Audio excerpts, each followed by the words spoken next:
Yes, you guys, welcome back.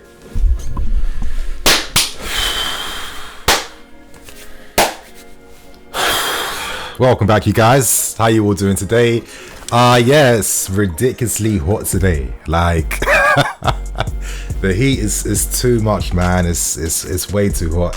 Obviously, I live in like one of the new build flats as well, and I feel like ventilation is like basically non-existent in places like this. So I feel like I've just been cooking up all day, so forgive me for just like unbuttoning my shirt this low. I don't know who I think I am right now, you guys, but of course you're not here to hear all this nonsense. You're here to hear the latest news that has dropped today, and in today's video I'm going to discuss the news surrounding Erling Haaland and of course news surrounding many other targets. Some of these targets are new surprise ones that we haven't heard of before. Some of them are existing targets that now have more news updates surrounding them as well. So I'm going to go through the news, break it down, and of course we're going to discuss it, you guys. We're going to see what we learned today, and of course I hope you guys enjoy as well. So if you like today's video, you know what to do.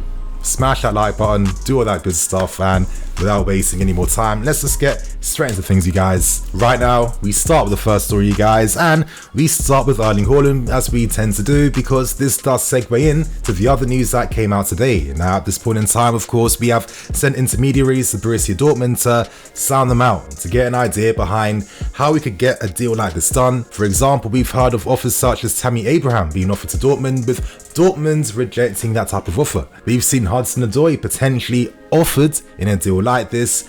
However, Hudson-Odoi doesn't want to be part of any negotiations to leave the club, so that definitely won't be happening. An interesting one that came out today involved Timo Werner. Now, it's not the first time that he has been linked as part of a player exchange or in a move away. Reports have stated though that the club are happy with Timo Werner. However, if there was like incredible business for him, if there was an offer made for him, of course he is not an untouchable player. He could be sold in the right circumstances. And to quickly give my thoughts and opinions, if I was the owner of the club, I have to say that maybe I would sacrifice Timo Werner. And I really stress the word sacrifice because I do like Werner. I think he has been good, and I definitely feel like he will be a lot better for next season. But for me, it comes down to this: if we sign a striker that takes away an attacking place in the team, and whoever plays on that left hand side, he'll be competing against three players in Pulisic, Hudson-Odoi and Timo Werner, hoping to play down that side. For me, it doesn't really add up, and I personally feel like your Pulisics and your Hudson-Odois have greater potential than Timo Werner and could definitely play that left forward role quite easily, to be honest. So for me, I would sacrifice him if an amazing offer came in for him. But at this point in time, we are still waiting to see what can be done from a negotiation point of view. So that's pretty much it, you guys. We are still looking to figure out exactly if a deal is on the cards. We know that Dortmund, they've stressed that if we don't get 150 million, we're not entertaining any offers. However, no club other than us is actually open and willing to really spend over 100 million, especially after how COVID really just affected the market so greatly. So let's give things more time. I'd imagine that, Haaland would like to leave. I'd imagine that Raiola would like his clients to leave this season so he earns more money.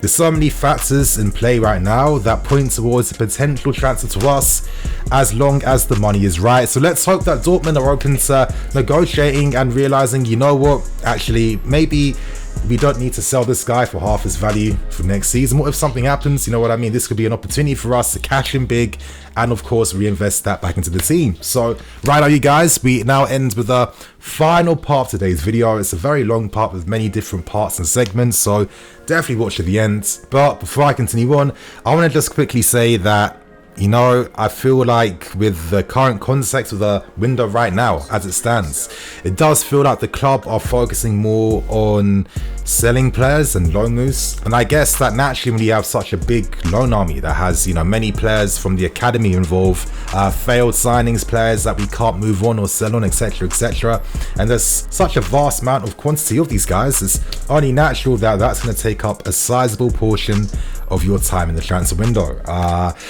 This is why I guess we're always hoping that we can sell these guys off instead of just like keeping them on the books forever and never and ever.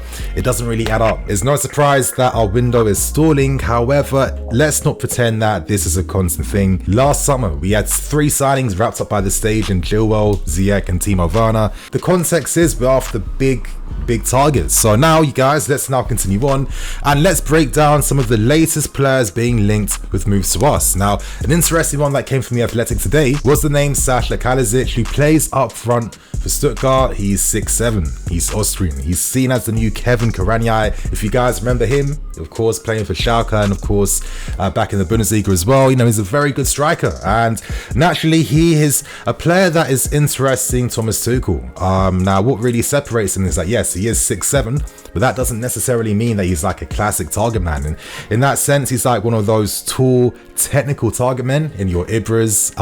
There used to be this player who used to play for Dynamo Kiev as well, who was really good. I think his name was like Artem Milevsky, but he was like a very technical player as well.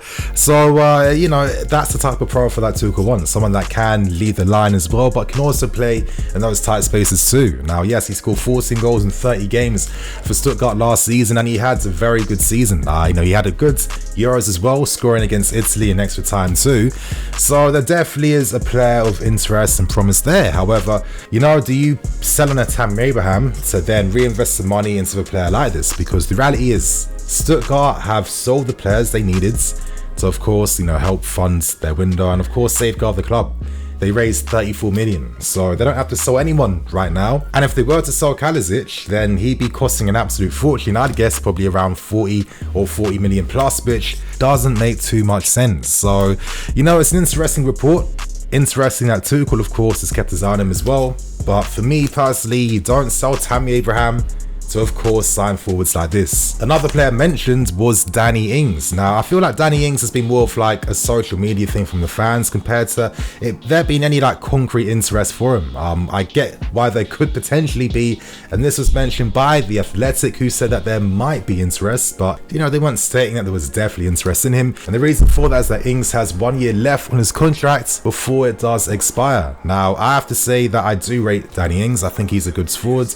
I like how he plays. He leads the line, he presses from the front, he can shoot with both feet, very fast, great acceleration. And after seeing how he's performed for Southampton over these past 2 seasons, it made me realise why Liverpool had so much patience for him. You know, he's suffered many devastating injuries for far too long, but it's great that he's back now, showing what he can do. At 29 years old, yes, he'd be an experienced player to have who does understand the league too. However, this feels like a sideways move to make. You know, let's not forget that Tammy Abraham scored 15 open play goals whilst he was playing up front for us, and if it wasn't for injury, he could have got even more as well. Last season, he still showed what he can do, and you know, for me, it just feels weird that Tammy is just being completely discarded. So I'll touch upon that very soon, you guys. Let me continue on, and to end with the Ings point, there really isn't any strong interest in him right now, but who knows. Let's see what happens once the window gets near the end. Another player who has been announced again is Declan Rice. Now, with Declan Rice, you know, what is there need to really say about the story? Yes, he hasn't signed a new deal at West Ham. Deep down, he's hoping to sign for us. He wants to sign for us. We know that Thomas Tuchel is a big fan. We know that many of the players really like him, are a big fan of him as well. So he'd be amazing for the dynamics in this part of the group too.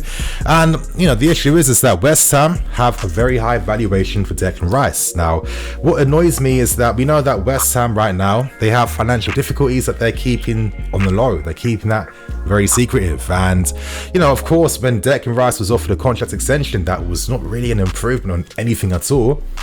Immediately, alarm bells should have rang even louder. However, the reality is that until the club make a bid for Rice cannot go to West Ham and tell them that he wants to leave and he wants out. It won't happen like that until we make a bid, but we're not going to make a bid if West Ham aren't going to budge from this 100 million valuation. So, you know, it feels like time is slightly, I don't want to say it's running out. There's still plenty of time to do business. Let's not forget, you guys, that this same time last year, Kai Havertz didn't sign for us. We were wondering the same things, only for him to sign for us right near the end. So, you know, certain times deals like this do take quite long. But it's quite interesting for Rice that he could essentially be priced out of a move, of course, if we don't make that initial bid. So right now, this now segues in nicely to another player, a player that I've put you guys onto, a player that I'm a big fan of, and that is Aurelien Tchouameni. Now, what was very interesting about the Athletic article was that it did mention that due to the difficulties when it comes to signing Declan Rice, this could push us towards making more concrete efforts for Tchouameni. Now, as I've been saying all the time, I feel like tchouameni and Rice are in that same tier. You know what I mean? I feel like it gets quite redundant when you want to compare which player's better here or there. Some of these guys are on such a high level that you're looking at some of the most minute of details that, you know, when you added them up all together, doesn't make a difference. For me, these guys are on the same tier, the same level. They can play all across midfield in different roles, and they bring a lot of attacking, output to the team as well with how they play and how they move the ball.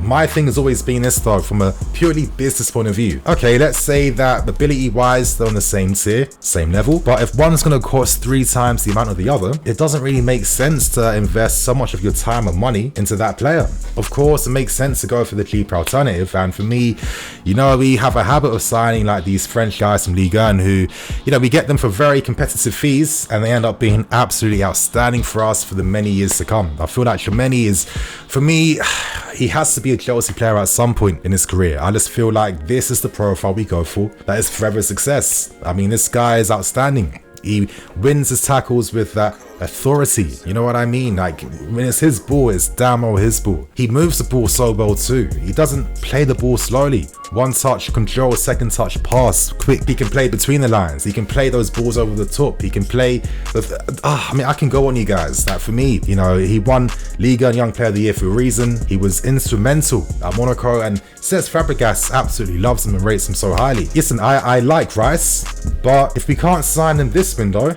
well, there's other windows we can sign him in the future.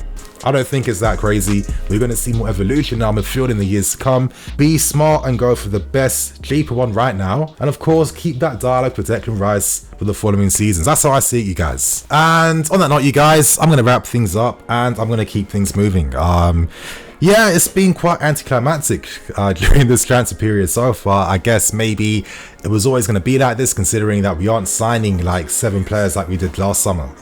We only need maybe 2 or 3 good ones. I guess the main 3 would be Adama Traore, would be Declan Rice, and would be Haaland as well. But it seems like, who knows whether the clubs we're trying to sign these players from are going to budge, are going to play ball and allow their clients to leave. Of course, they all want to go. Every single one wants to, but you know, clubs hold the power. If they don't get the money they want, they're entitled to not have to sell. But yeah, you guys, let's hope that we get more updates coming up soon. I guess the more significant news will be on players leaving the club, because for, you know, when you have so many players signed to you and on the books, it's only natural that takes up such a big amount of time during transfer window. So on that note, you guys, I'm the EFC. This is Blue Lions TV.